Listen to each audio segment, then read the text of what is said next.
Hello everyone, Ryan here. Teenage Mutant Ninja Turtles Ghostbusters 2. Part 2.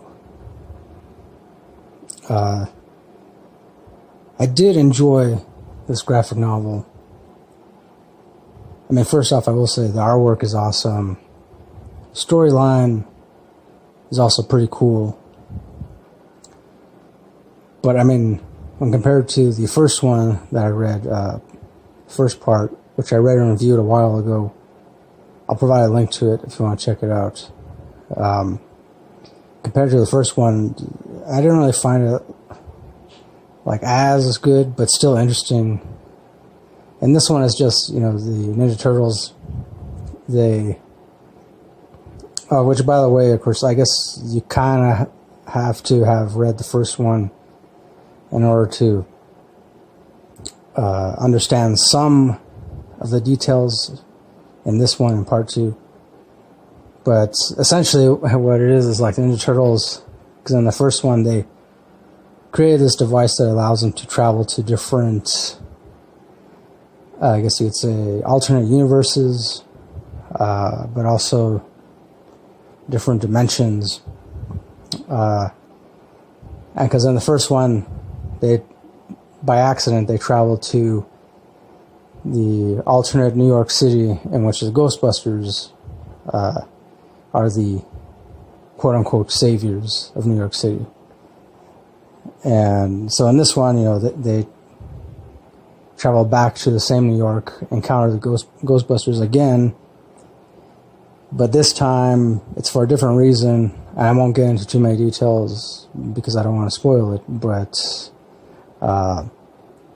and that eventually has a lot to do with the fact that there's this old enemy of Splinter, of course Splinter being the giant rat guy that raised the Ninja Turtles. This old enemy of Splinter, who he's supposed to be dead, but at the same time his, I guess, spirit or whatever is stuck in a kind of like limbo or something. And he somehow is able to call upon these really bad, or I guess evil spirits who are known as like the Collectors. And he kind of like asks the Collectors to seek out the Ninja Turtles and like bring them to him or whatever, so that he can torture them in order to torture Splinter, because Splinter is the one that killed him. And it's like a whole revenge type scenario. The whole revenge thing is like a tale as old as time. That's what I think. So, and then in order to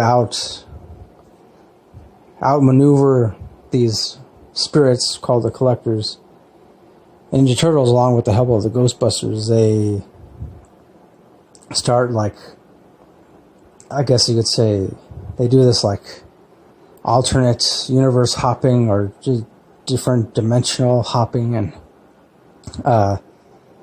so as to make sure that the Collectors can't keep up with their whereabouts. So they go from one reality to another reality to another reality, and so on and so forth. And which makes for an interesting story. Definitely that whole aspect of it I definitely enjoyed.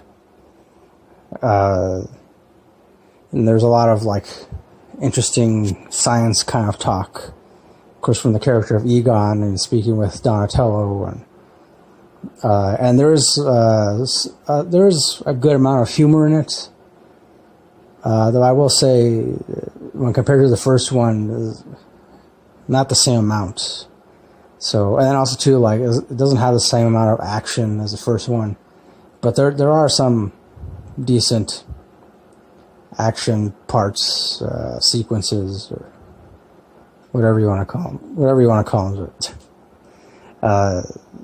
The one thing I did really like was that in this one, the Ninja Turtles, they get to meet their mother, or at least I guess the spirit of their mother, and because this is supposed to be, you know, a different version of the Ninja Turtles, different from the movies. Like, pretty much, you know, the story that is shown in the movies, both the original Ninja Turtle movies that came out like in the 90s, and then also the most recent ones that Michael Bay was a part of, which I thought were okay, but not that great, but still okay. But anyways, the movies, they follow a completely different storyline.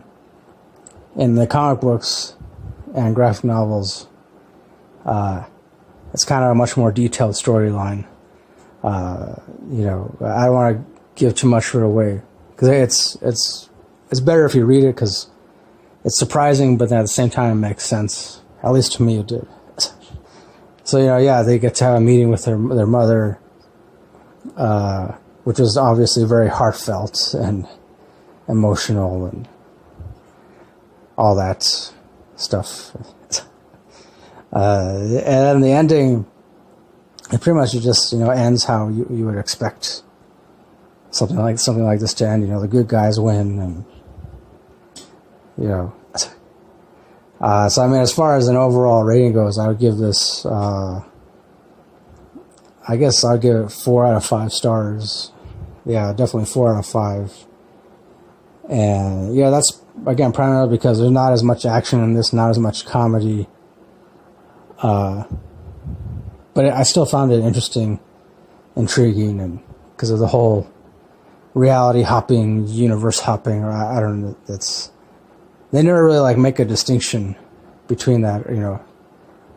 But you know, hey, it's fiction. It's meant to be just, you know, good, fun, and all that. So, oh yeah, and then there's like one part when like Michelangelo, he was about to say cowabunga, and Raphael like cuts him off, like he tells him to like shut up or something like that.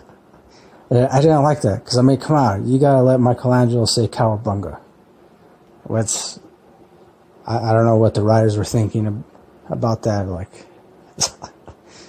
as you know, I know to a lot of other people it may not seem like a big deal, but to me it kind of was. So yeah, so that'll do it for my review of Teenage Mutant Ninja Turtles Ghostbusters Part 2.